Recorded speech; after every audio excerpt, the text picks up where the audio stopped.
Hello. I'm not used to this setup. I'm not used to being vertical. I'm used to being horizontal. Something's kind of funky here, and it's throwing me off. Well, honestly, it looks very small when I flip it the other way. So I thought I'd try it this way for one show. If we don't like it, we'll change I'm it gonna tell back. you right now, I don't. Okay. Because Well, I can I fix can't. it I can't. now. Yeah, There I you go. can't center. There we go. Yeah, I can't center my camera right. You can't see Mothy back here. I mean, that's my Okay. co-host. You know what I'm saying? I know it. I know it. So Gwen, how are you doing this week? I know it's been a rough week for all of us.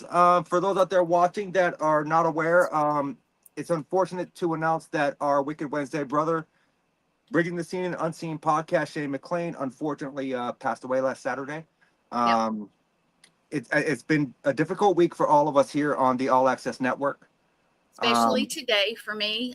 It's been horrible. I was in Alabama when I found out, and it took my breath. Is all I know how to put it. And for you guys who don't know and haven't seen it, we are having our I'm gonna call it celebration for Shane tomorrow night. The All Access family, and his wife.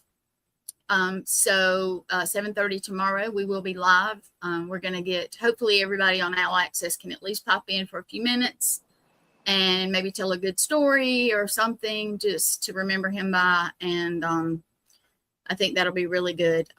Larry Eisler, who was his last guest, I have talked with him and I'm trying to get him to come on if he can. He's got some scheduling things going on.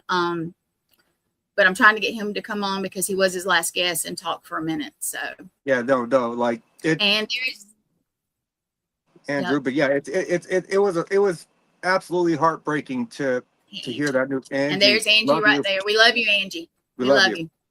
Yep, But we do. it was heartbreaking to hear. But I'm hoping that tomorrow we put on a proper tribute. Yep. Um, it's still it's a lot to process, and I don't necessarily process emotion all that well. So there's that. But we know Gwen at some point. We're going to be throwing up a GoFundMe, guys, to help them out. We So are. if you can, please do what you can. He's like a brother to all of us, and it's really unfortunate. And I mean, we'll miss it. Yep. Woo, okay. Give me just a minute. Yep. Yeah, Now we have a good yeah. guest tonight. I had to take a breath too there for a second. Um, Yes. so yes, I am so looking forward to this show tonight. Continuing forward with Wicked Wednesday as we should.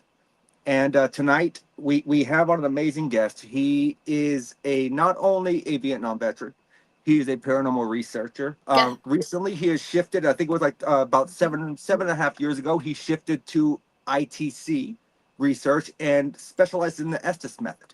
And we Yes. loved him too. And it's going to be an amazing show. I met this guy at Broadhead, I think for the first time when I was there for the Beard Brawl.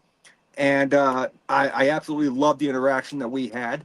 So I am more than thrilled to welcome to the Paranormal Unveiled family here on Wicked Wednesday, Mr. Greg Koss.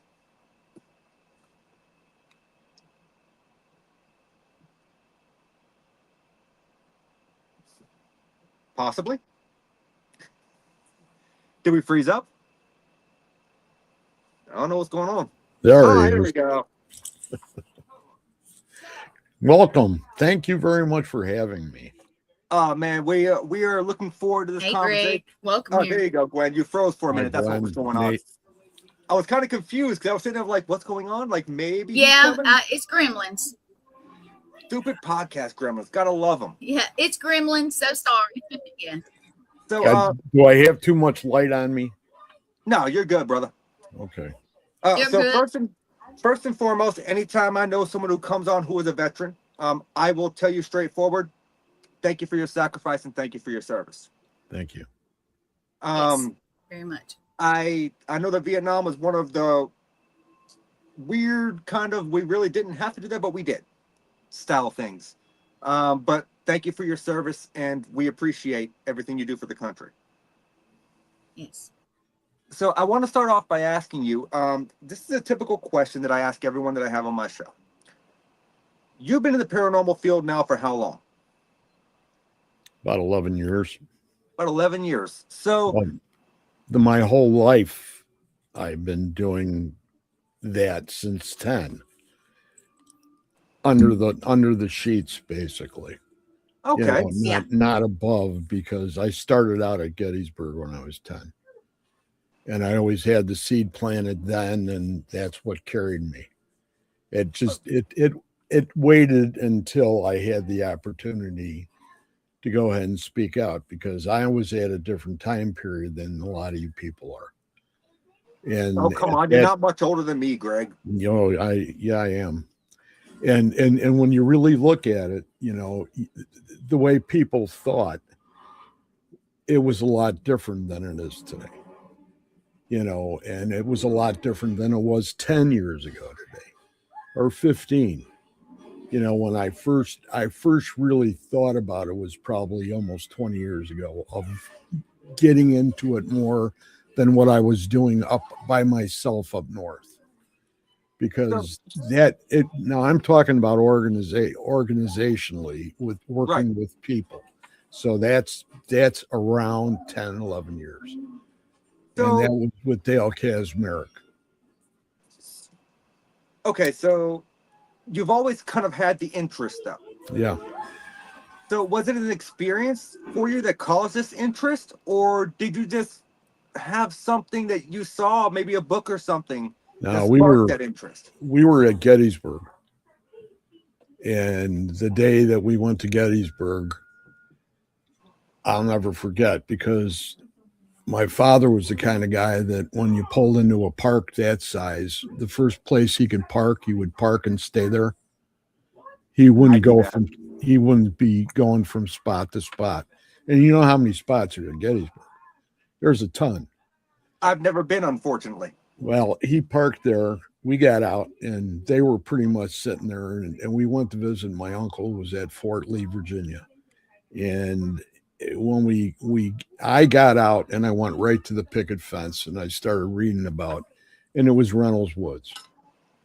And that's the Major General Reynolds, who was basically the highest commander on the whole entire battle.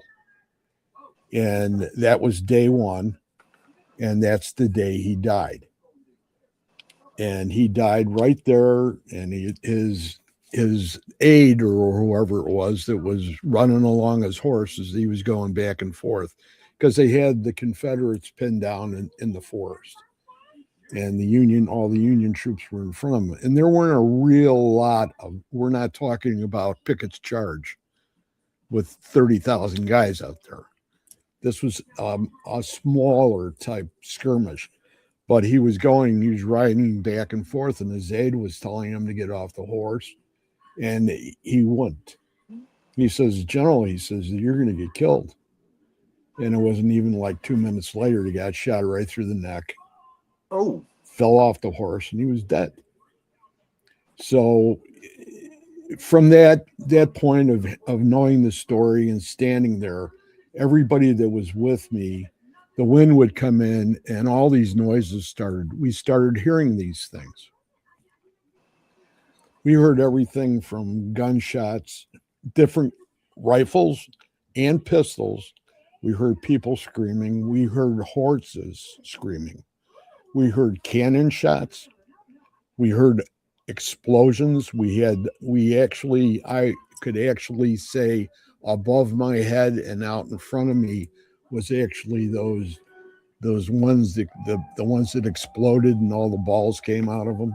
Oh, yes. That kind of thing. And this was going on. It would go on for the whole entire time the wind was there. And then the wind would die down. As the wind would die down, all the sounds did. And then it would pick back up again, and it would start right back up again. And it went like that pretty much the whole entire morning. It was about 3.5 hours. Interesting. So for the record, if you see me doing this, Greg, I'm just saying hi to the people in the comments. Sure. Yep. I try not to interrupt my guests when they're speaking, but I think Allison in there. I saw Morgan. Yep. I saw Angie and Shane. Angie, of course. Shane. Hello. Yep. Angie and Shane, that's how it's listed. Yep. Hey, Angie. Sorry. And we, of course, Sean's here, Morgan, and Andrew. Yeah, Andrew. I saw Andrew McKenzie in there as well. Yes. Right. Now, I have a question for you, Greg. I just went to Gettysburg. Hang on. 3 weeks ago. Oh, okay. You're not allowed to ask questions. Yes, I am. Little Big Top, I think they call it. Isn't that what? Hold on. Isn't that what they call it? Where they have the stack? Little Round Top. Little Round Top, Big Top. I don't know. Little Round Top. We visited there when we were here in Gettysburg a few weeks ago for the bash there. Have you been there? And I've been all over Little Round Top. And then if you go down, you know where Devil's Den is down below there? Yep. And then directly below that on the hill there is what they call the triangular field. Yes. Yes, that's what I wanted to ask you about. Well, we were up there and doing a little investigating, and it was not super early morning, but kind of in the middle before we had to go and do everything. We got to go and do that a little bit.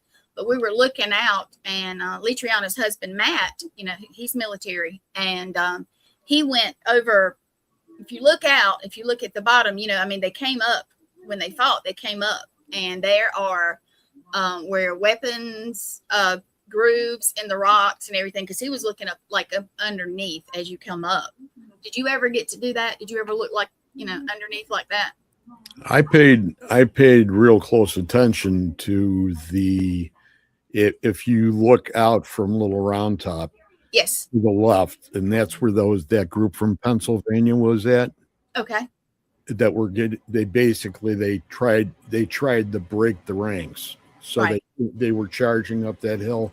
Yes, and that was basically if you saw the movie Gettysburg, yep. Those were the guys that tried to wreck it, and if they would have wrecked it, we probably had a different outcome for the war. Interesting. Because they had them dead to rights on day, and that was basically the beginning of day 2. Right. And it's intense there. It's very much. Yeah. It's on my bucket list of places to visit. Like, there's so many places in Gettysburg I want to visit. Like, obviously the Jenny Wade house. I want to visit Little Round Top. I want to go to that spot where those people filmed that video that they claimed were soldiers that they saw going in and out of the woods. You know the video I'm talking about, Greg? Yeah. I'm still not convinced it's paranormal.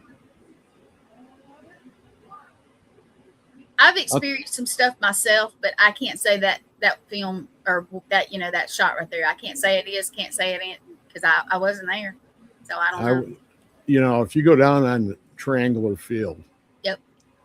The night that we were there, and it was after dark, right before dark, I had set up, and I was with Rosemary Eileen Golly and her husband, and they came down the hill with me, and I was about 100 miles from the top of the hill. And I came down there because everybody in our group was up top. And one of the reasons I got in the ITC was because they were basically doing EVP sessions. Now, you know how well sound carries in over distance, yes, especially in the dark. And you could hear them plain as day, and they were sort of arguing. And I had gotten to the point where I was done with the arguing. Okay, you're trying to go ahead and come up with some sort of conclusion, and you certainly can't do it if everybody starts to argue. True. Okay, as far as what they heard. And I was down on a piece of granite, and I tell this story all the time. I was on a piece of granite that was about 20 feet long and maybe 8 feet wide. And there were boulders on 2 of the corners, and they were shot to shit. Excuse my French. No, that's and, your language is fine. So I set my stuff up there, and they were arguing, and I was going, there's no reason why I even turn on my spirit box right now, because whoever's around here they're not going to respect anything that's being said. The only thing I could do is put that away, and I could talk to them and just talk straight out into the woods. And I literally went ahead and got to the point where I said, I am like you. I'm a veteran. I'm a soldier. If you want to come, if there's any way I could help you guys out, I'm more than willing to help you. I just need to know. And if you want to come out, I'm here. And I held my hands out. And damn if I didn't start to feel some sort of real strange things happening, like the tingling and the things in your arms. And it was like I felt, and I'm getting goosebumps right now. I was surrounded. And they were all the guys that had been in the woods. So they were all Confederate soldiers.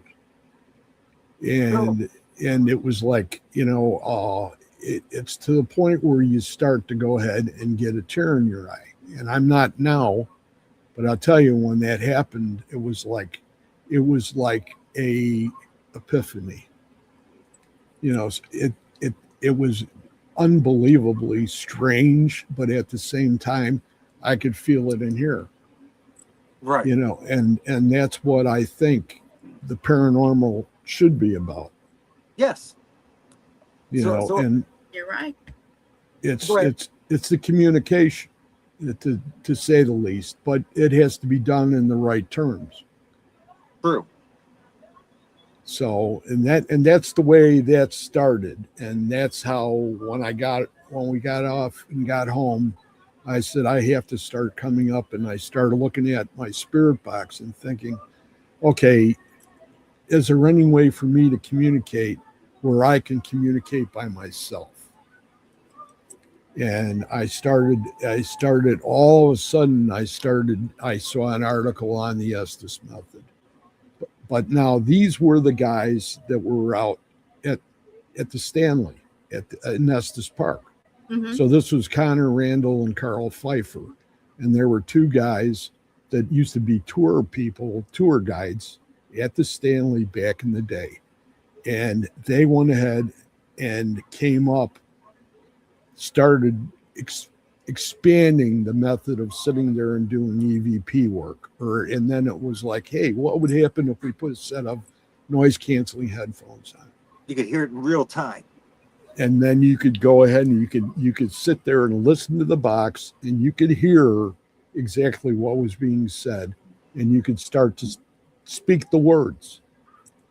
And that's the way it all started for me.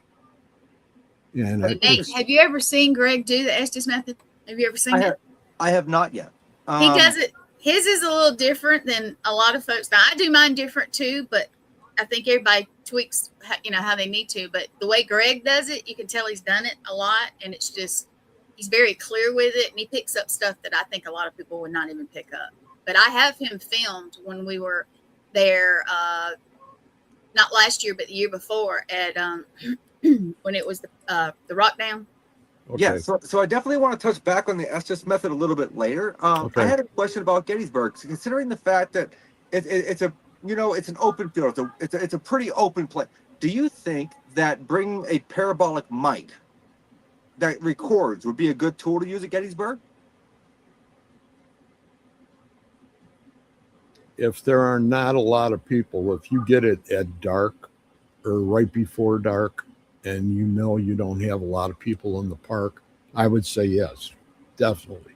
Because I can tell you, I picked up some interesting things on my parabolic mic when no one's around, because I live across the street from the oldest cemetery in my town.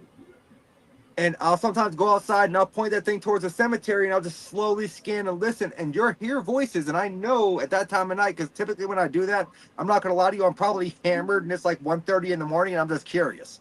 And I go out there and I'm scanning the cemetery, and you'll hear voices, and I'm like, there shouldn't be voices there. Right. See, I had a location in northern Wisconsin that, besides my trips to Canada and everything in the woods and the islands and all that stuff, I had a resort that we've been to for over 30 some odd years. And the original house, or the original lodge of this resort, was from like the 1880s, 1890s. And it was called the Waldheim. And they had 4 rooms upstairs.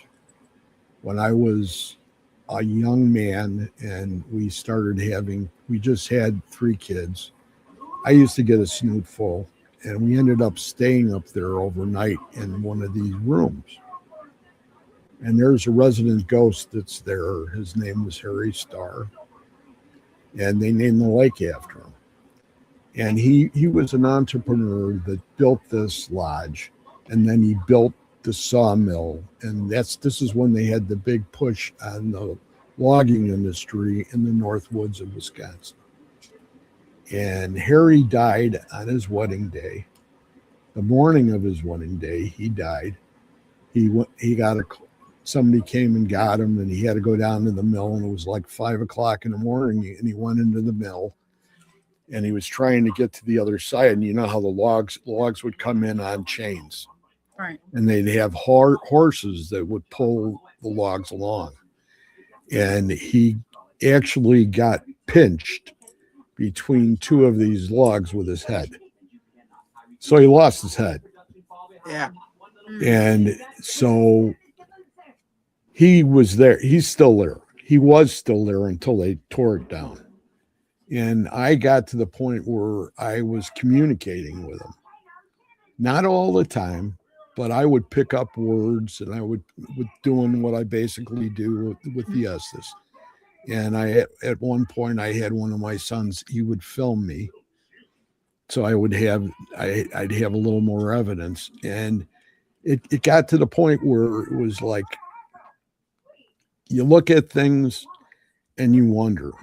And then finally, one of the last times I was up by the rooms, because when we stayed there that one night with my little kids, we stayed at the end of the hall, and the next room over was where Harry's room was. And I got up in the middle of the night because I had a snoot full and I had to go to the bathroom. So I started going down the hallway, and there was a cedar, a white, what is it? White birch stairway, spiral staircase that went down to the I bet that's third floor. beautiful. And when I was going by it, the piano was playing, and I thought to myself, who the hell is playing the piano at this time? And as I went by, I could see the keys going and the pedals moving, but now there were two pianos there. And this was the big myth about the whole thing, was at one point it was like, which piano did I see? And I said to the people that questioned me later on, it was the dark one. And the other one was a white one. And the one of the pianos, the good piano that was actually, you were playing and it wasn't a player piano, was the one that was there that I saw. And it was like, I didn't say this to anybody until there was a guy by the name of Tom Hollitz that was a author that worked at the Southtown Economist paper on the south side of Chicago that moved up to Boulder Junction. And he would write these books on the North Woods. And he had one story in there about that particular area. And there was a rumor about this ghost. And this was after I had been there. And I always wanted to talk to him, but I never did because he died. But it was like, knowing what I know had happened there, there were like 3 or 4 people that had come up to me later on and said, "Are you the guy that saw the piano playing?" And I said, "Yeah." And I knew the owner really well. And he was a younger guy. He's about my age. So he's a younger guy. But he went ahead and, he says, "Boy," he says, you really know Harry." And I says, "Well, I know him a little bit. I don't know him as well as you, because Harry would come in his kitchen. He had a restaurant there, and he had this big butcher block table. And he had, in the morning, before he opened up the restaurant, he'd have his 4 girls, and there were like part-time help that came for the summer, and they would make all the salads. And they had one new girl there, and this was one year that we were there. She was brand new, and she wasn't even from the state of Wisconsin. She was there, and she was working with the other 3 girls, and there was another girl that had pigtails. There were 2 girls that knew about Harry. They knew Harry. So it was like Harry always played tricks on everybody. Harry would go by him and sort of goose him a little bit, just give him a little nudge. And they would go, oh, Harry, cut it out. And this girl was just standing there. Bill said her eyes were getting really big in her head. And then he went over and he went behind the girl that had the pigtails, and he took her pigtails and went ahead and stuck them straight up in the air like this, and they were hanging. And this girl saw that, dropped her knife, and turned around, took her apron off, and went right out the door. Yeah, that's crazy. That's a true story. Oh, I believe it's true. And I have seen enough strangeness to know that stranger things have happened. Mm-hmm. And it was one of those things that, I sort of took off with. It sort of reinforced my conversation, so I had a little more topics to try with him. I knew about his shoes, because back in the day, you did not go into the room where you were sleeping with your shoes on. They were out in the hallway. Right.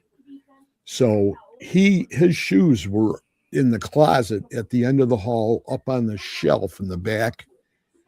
And every once in a while, the girls would go in to make up the rooms in the morning, and they'd go by the door, and the door would be open, and his bed was all pulled apart.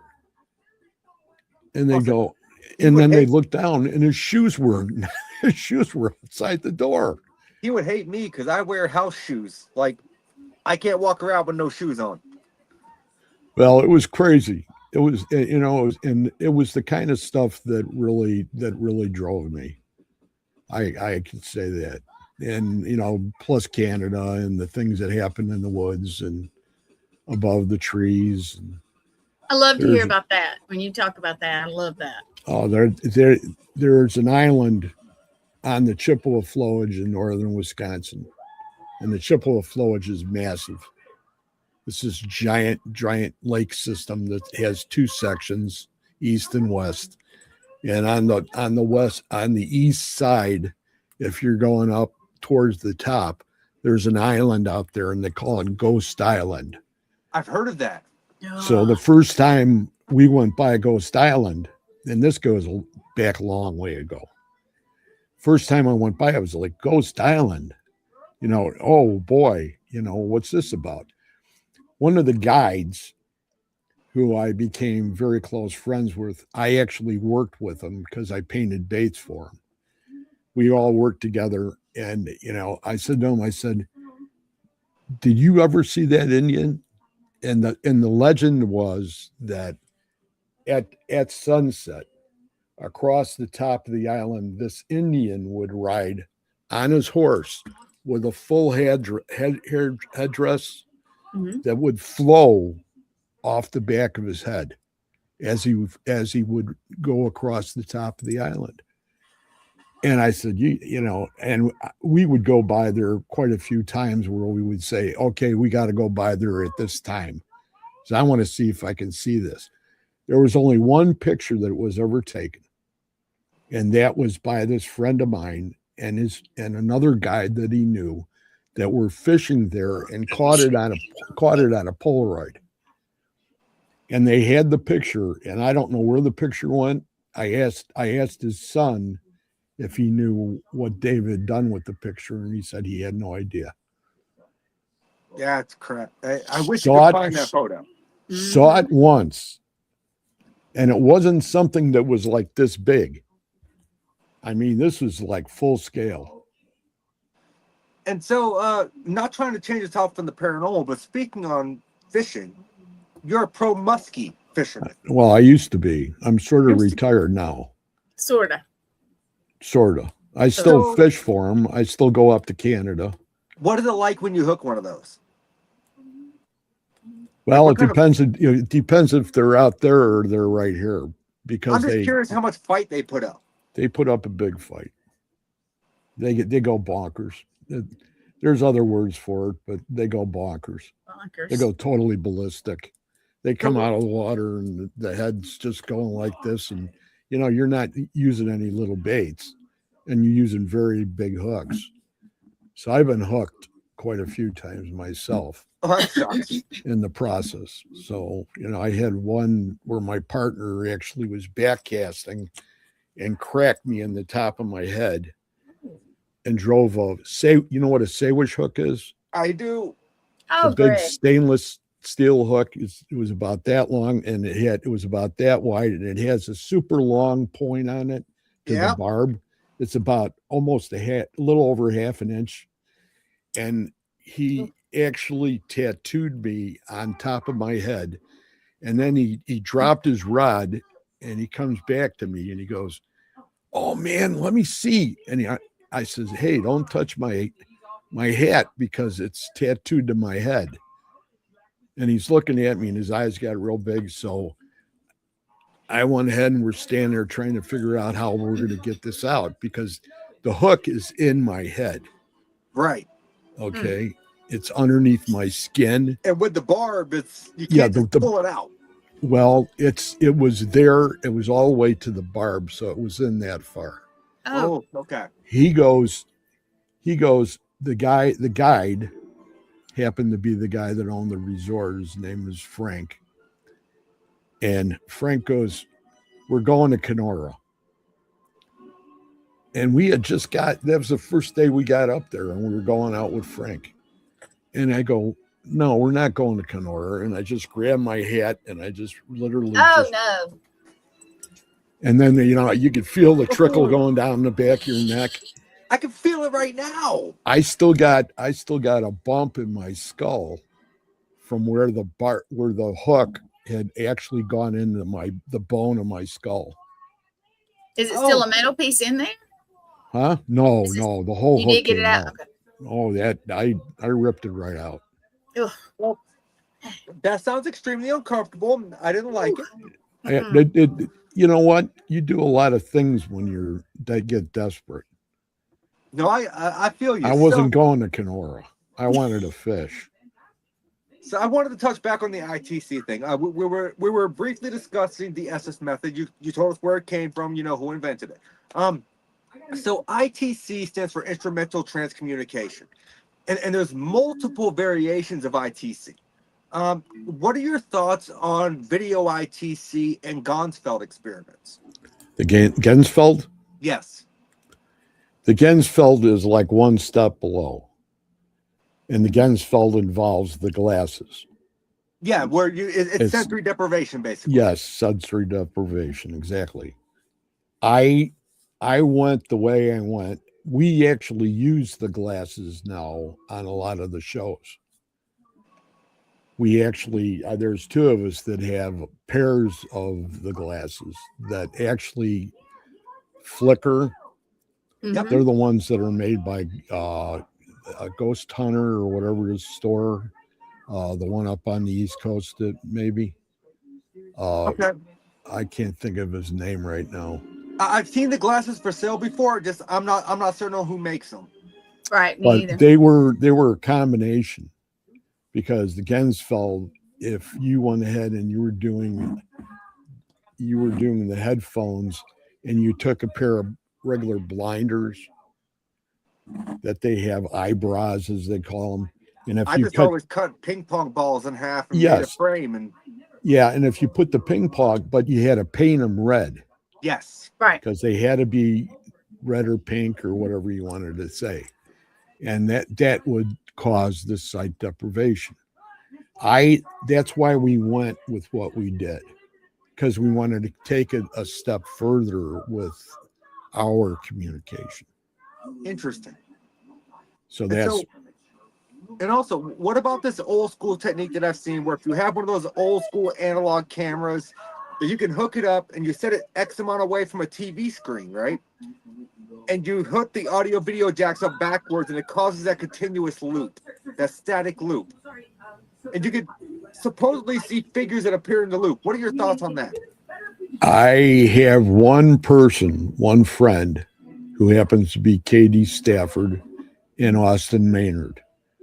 And both of those guys have TVs that do that.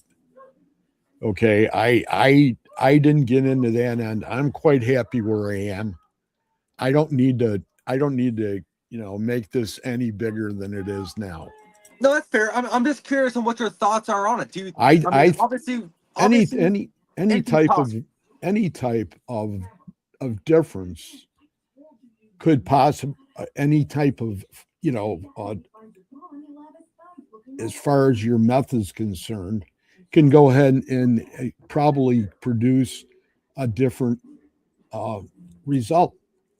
Yeah, but here's the thing: you at least knew about it. You'd be shocked how many people, when I tell them that technique, they're like, "I have no idea what the hell you're talking about." No, it's been around for quite some time. And I love it. I have one of those analog video cameras. I have a JVC that does that, and I love it. But it's not one of those things that I don't. I have one of those high def televisions now, so it's not like I have the old school ones where you had the audio video jacks in the front, and you can just kind of mess around with it. But I think it's a great technique. We started going ahead and doing the Estes, and we were doing it on long trips. And we do the different places, and me and my partner at the time, and that's Mike Wright.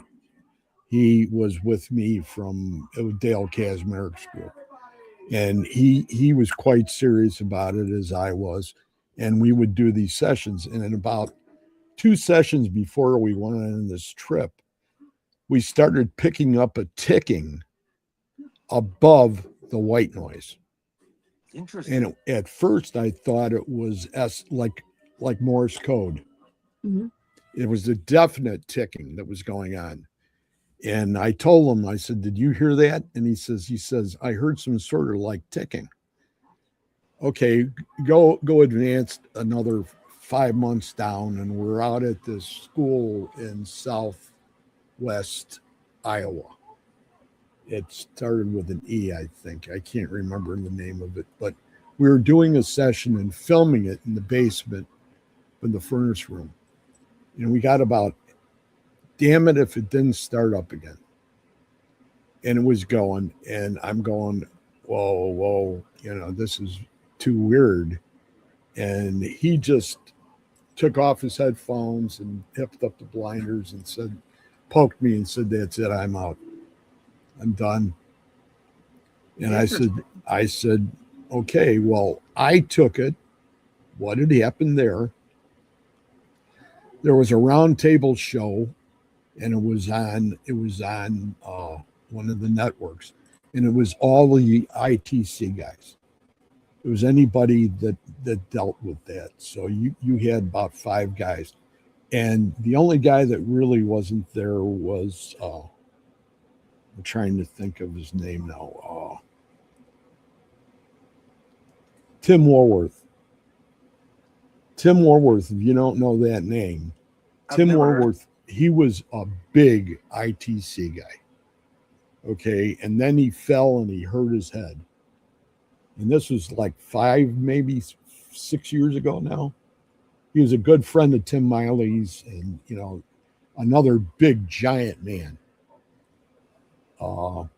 I got the opportunity to have him on my show quite a few years ago, and I got to ask him these questions. But going back to the round table, they were talking about this.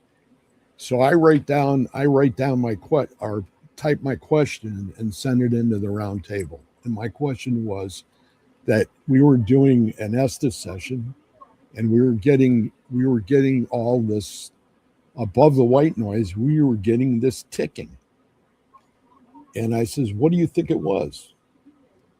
And the response was from the guys, 2 of them. I think one of them was Austin Maynard, and I can't remember the other one, but they looked at each other and they started to smile. It could have been Tony Rathman. They sort of looked at each other and smiled, and they says, "Isn't that what Frank Sumption's all about?" So you're talking about the guy who invented the original Frank's box? Yes. So for those of you who don't know what the original Frank's box is, because I do, but we have a guess. It's not about me. So Greg, the original Frank's box, that thing was well ahead of its time. Well, Frank got that off of Popular Mechanics magazine or Popular Science. It was in both of them. I can remember going to the drugstore, and they had copies of it, and you'd open it up, And on the inside of the cover, it says, talk to space people. This is how you get it. And you go ahead and you make this box. And it gave you all the direct, send in $4.95 or whatever it was, $5 to such and such. And they'll give you the plans. Right. And you would get the plans and you make them. Well, Frank made a bunch. If you think about a fellow investigator and a man that owns a couple locations, it would be Robin Terry. And Robin Terry has quite a few. And I hope I'm not speaking out by saying this, because there was like almost a 1/4 inch underlayment, the smooth stuff that you put on the floor above the plywood to go ahead, so you can. And he made these boxes like out of that. And then he used a wood burning tool, and he did little things like UFOs and little spacemen on it and stuff. And then he'd name them. And his name and Frank's name to the aliens was the Purple Princess. So on the front of his box, it says Purple Princess. I would love to own a Frank's box just to try it out once. You know what? I'm not gonna lie to you. I wouldn't even go to be so greedy as to own one. I just want to be in the presence of one to try it out once. Well, you see, Cool. that's when I started working. I started going to all the big guys, or the guys that I felt were the Rathmans and the Iacovettis, and then you had I can't think of the other one's name, that all were big box makers. And there's quite a few. There's probably 10.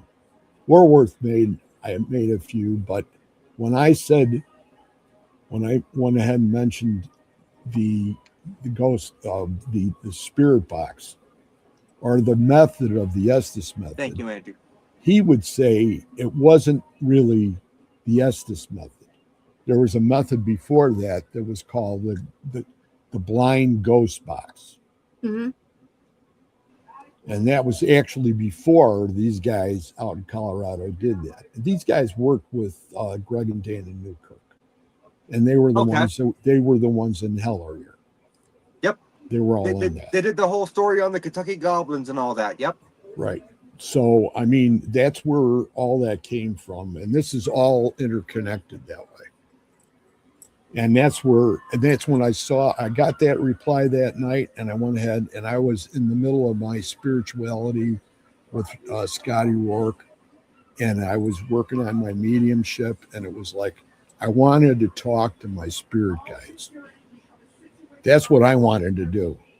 And when they gave me that answer that night, I was on cloud 9, and I was going off the beaten path, and I was going this way. And nothing was going to stop me. And then I did Estes methods every other night just to be able to try to talk to my spirit guides. I was going to do that. I like it. And I'm not trying to cut you off, Greg, but I want to shift gears here since you brought up Scotty Rourke. So for the record, my spirit guides, I can tell you right now, if I try to talk to them, they're going to be like, this motherfucker.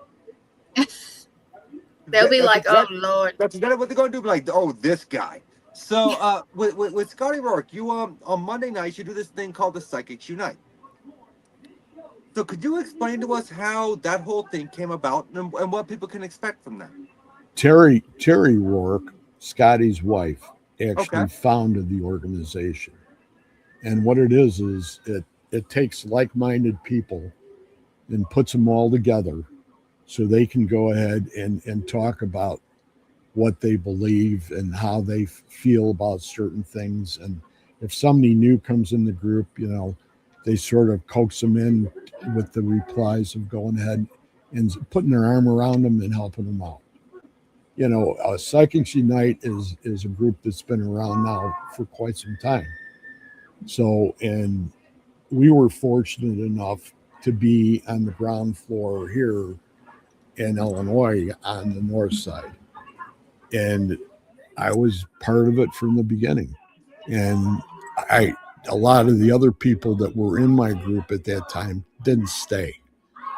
They all disappeared. So now I have a whole entire group of people that are basically my group that work with me on Wednesday night that do the Monday. And it's not really a show, it's a meeting. Okay. It's a meeting, and what we do is we talk about things that come up and how we handle things, and where we are at a certain time and place. And there's a lot of people in the community that come and go. It depends on what they're looking for. Fair. But you also are involved in 2 other podcasts, right? Yes.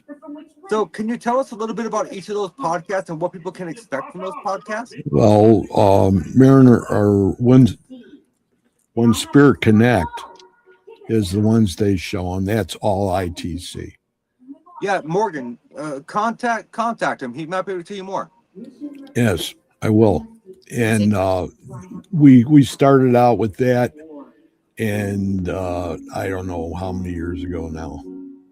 It's not as long as the Friday show, but it's all that, and we're always looking for something different. And right now we're trying to go ahead and get some of the tapes, because what's going on is above and beyond our sessions, there's EVPs. Interesting. So there's other things that are going on in the room when we're doing this. And this isn't just you, me, and say Gwen right here in a room together. This starts out all the way over in Texas and goes all the way up the East Coast. So it's long lines from between each and every person that's there. So it's hard to comprehend how you could possibly make a connection at that level. Can I tell y'all a story about when Rez and myself were on the road? No, you can't. Well, I'm going to. Haha. Greg, I don't know if you remember this, but we were listening to one of your shows, and I don't know which one it was, but we were on the road, and we were in the truck traveling, and we were listening, and you said on the show, get them out of that truck before they die. And you said my name and Rez's name that night during one of your sessions. It was very interesting because I looked at him and he looked at me, and I was like, oh, crap. So, and I mentioned your names. You mentioned both of our names, and you said, get them out of that truck. Get them out of that truck before they die. So if you guys hear any kind of background noise, by the way, Greg, you had mentioned that you have grandchildren there tonight. Yes. Yeah. So if you hear that, I'm pretty sure that's Sing. But I think it got turned up a little bit. No. I love They that better movie. not. I'm not hating on it. But y'all never heard me say that I love that. I love the movie. Okay, it's great. We didn't hear it. I don't even know what movie it is, and I don't care. But that's fair. That's fair. So, what can you tell us about the second podcast you do? That's strictly it's a paranormal interview show where I interview people in the community that I've met and I wanted to interview, and then there's other people that I haven't met and I'm really curious about. And I just go out and just ask, put an invite out. I have some special people that I love to have on, and they're harder than to go ahead and get on the show. So, but it's interesting. To me it is. I can tell you that I've encountered that before. Like in my time of podcasting, I've not been doing it nearly as long as you have. For the record, he's been doing it almost a decade, 7 years ish. Yeah, that's impressive. It is. I can tell you that I have encountered that in my time, my short time, my little almost 2 years of podcasting, where there's certain people you want and they'll say they'll do your show, and like just schedules don't align. You can't get it done. Sure. You don't know what it's like, except when you have an issue with your computer. And Gwen knows exactly what I'm going to say. I've rescued him at least twice. Twice. And the other time, one of them was with Johnny Zaffis. Oh, yeah. Johnny Zaffis. And, I've had Bruce Bruce Holiday on. Bruce Holiday to me was like, he was just like an astronaut. You know, Bruce Holiday's been doing spirit box work basically for longer than we've all been alive. I don't know how I've never heard this name. Bruce Holiday. Really? I've never heard that name. He if you go to the Supernatural Link page, he'll have like a little, he'll normally post like once a week, and he'll post something that he came up with. You got it. Look him up, Nate. He's interesting. And you could do that, and that's through Supernatural Link. So how do you spell his last name? Holliday. Okay, I would have spelled it right. Okay, I just wanted to make sure. And he's an awesome guy. I've only had him on once, and I've been trying to get him on ever since. He's always too busy. You know, that happens. Well, he is. There's other guys that were all part of this, and I'll a short story that was really crazy was Bruce Holiday. Not trying to cut you off, Greg. I just want to make sure I read that. Did he just said that him and Greg exchanged shrews? No, okay, I read that wrong. I thought he said shrews, like the animal. I'm like, a shrew. I'm like, why would you exchange shrews? That's just fucking weird. Well, you know, Greg and I had issues when me and him and Lee Triana, and we transferred it over to our network because for some reason it wouldn't work. But Sean had to do the same thing, I think is what he was saying. Shows. Yeah, shows. Okay, my bad. Continue on, Greg. I'm sorry. I saw that word. I'm like, is he like talk about the animal? Like, why did they exchange shrews? When I can't even think of his name now. Now it's going to kill me. Anyway, it goes to the last Paracon in Chicago when Ursula Bielski was doing it. The last one, and I was speaking that night, and I was speaking on basically the Estes method. And I was outside the studio or outside the hall, and I had my box in my case and everything out, and I was getting everything ready. And this gentleman came up, and now he's going to kill me because I'm forgetting his name. He came up and we talked, and he just went ahead and said, well, no, you could do it this way, and I'm listening to him and I'm going, wow, that's pretty interesting, and you got to have your spirit guide. Okay, your spirit guide's going to be the one that's going to go ahead and sort of clear the path for you as far as your communication levels are concerned. Well, we get done, and it wasn't even probably late last year.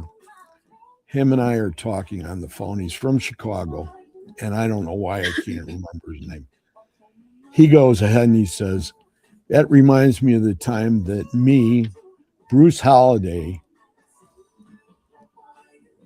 and Frank Sumption are on his driveway with the spirit box at night.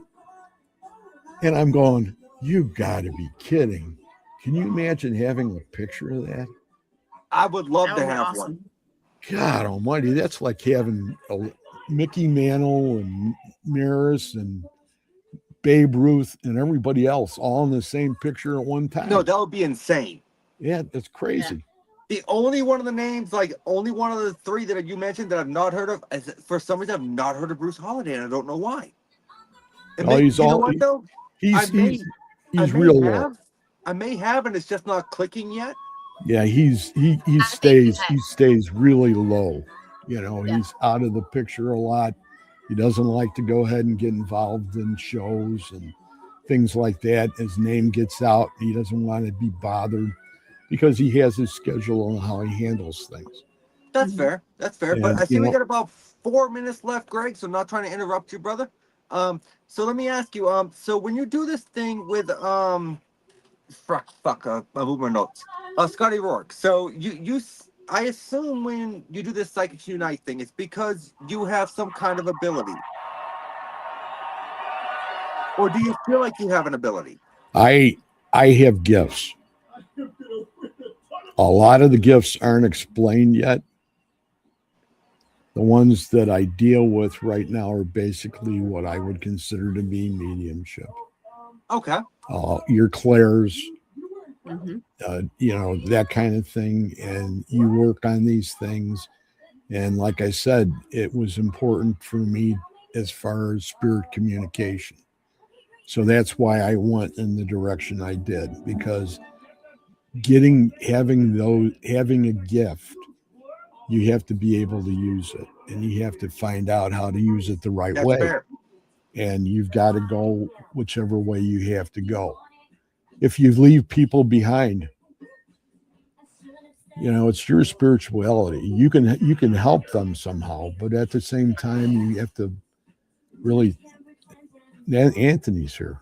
Holy cow! So for the record, it was Morgan who wrote out 80% of the questions tonight. I sent her your bio. I was just so far caught up at work, I couldn't get to writing down questions. So thank you to Morgan for writing down the questions. Well, she's an amazing lady. You're very fortunate to have her on your side. I would love to say that's questionable, but I don't want to die. So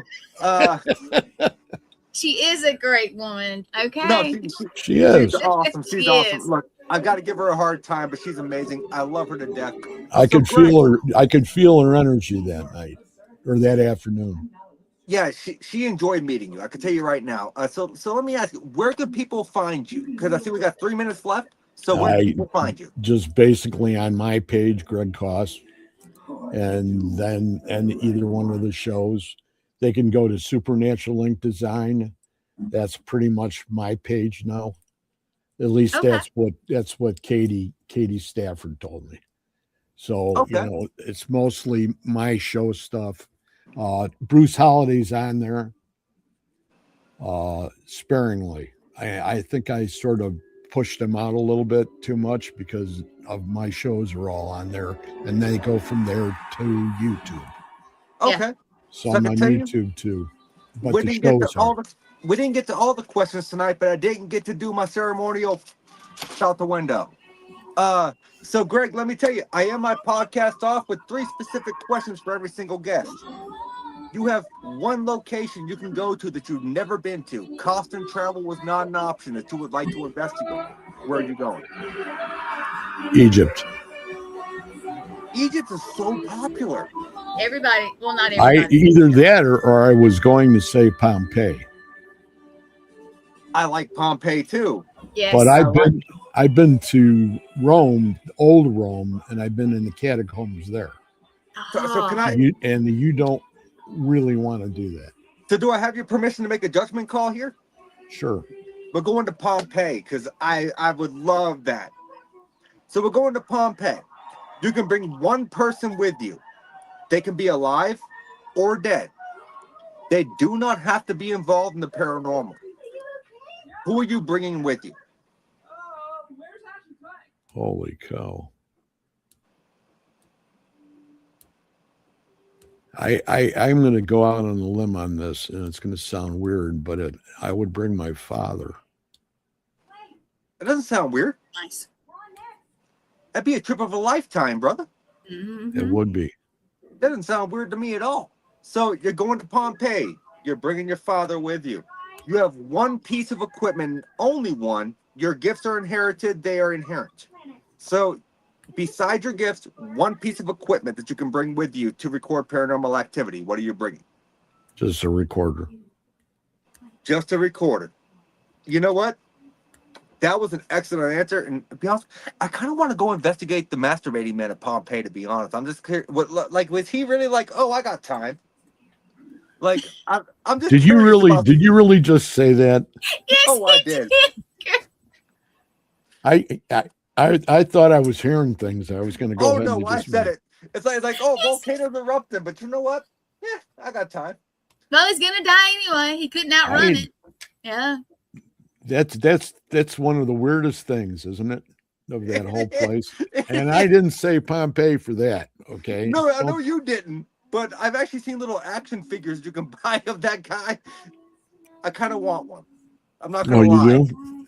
I do because it's so funny. It's funny. But Greg, let me tell you, I thank you so much. I know you got another show you got to start getting ready for. Yeah. I promise you we're going to close out the show very quick. If you would not mind just hanging out in the background, I got one question that I always ask my guests post-show, and we will be right back with you, brother. I thank you so much for taking this time. Oh, thanks for having me. It was really great, and you guys are awesome. Yeah, we love you, Greg. Thank you so much. Both we love of you. All right, hold on in the back. Okay. Here we go. So, guys, I know Greg's got another show he's going to get ready for, so we're not going to keep this very long. Gwen, if you would not mind, please go ahead and do the post about the GoFundMe for Shane. Yeah, well, it's up. It's been scrolling the whole time. You guys. Okay, so it wasn't a picture. Okay, hang on a minute, just a minute. No. I just thought it was you were going to throw up a picture real quick. Yeah. Well, here's the thing. Tomorrow night, I just kind of, if it's cool, I wanted to remind everybody, All Access, our little family, and we are a little family. We are. Anyway, we're going to celebrate Shane tomorrow night. You guys, it's going to be All Access on screen. And Angie is going to stay as long as she can. And that is wonderful. And we're going to ugly cry, and we're going to tell funny stories and good things. And there'll be no negative comments shown. And that I wanted to say, because there are some people out there that just, you know how it is. If there are any negative comments that come through that, you direct them my direction in my DMs. Exactly. Yeah. And yep, Shane's gonna he's with us all the time. He really is. You know it. Yep. But yeah, we're gonna do that at 7:30. The first hour at least is gonna be All Access, folks. If it runs over, which knowing us, it probably will, it may run over into Lynn's time, or at least into the second hour. Fine. I know. I'm trying to get Larry Eisler, who was his last guest, to come on if he can, if scheduling permits. He's definitely going to try. But we're going to try to have at least everybody pop in for a few minutes, because I've told every single person, please, even if you can't do long, just come in. Just come in. So, but yeah, if you can. Tune in, guys, and show your love for Shane. Show your love for Angie. Yes. Please, scrolling at the bottom, donate to the GoFundMe. Yes. We lost an absolutely amazing soul. Yeah. But I feel like as Shane would word it to me, Shane would see it as he was called to be at God's side. Yep. And that's how I see it. Yep. It's sad for everybody.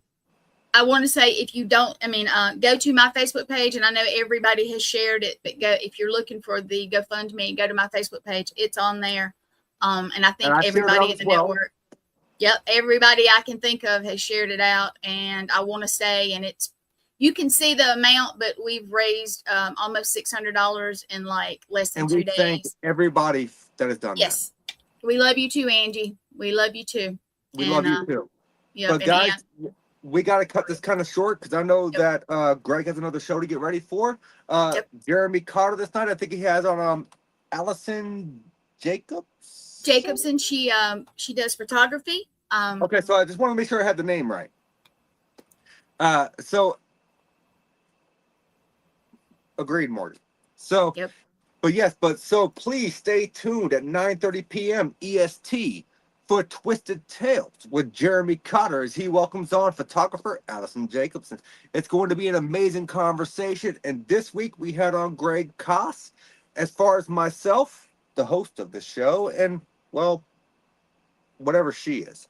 You're so funny.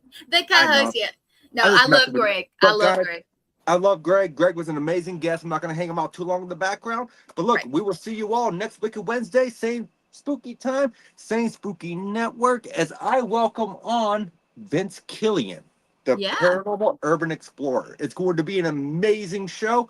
Please do not miss out, because if you don't tune in, you're going to miss out. And I'll see y'all next week at Wednesday. Good night.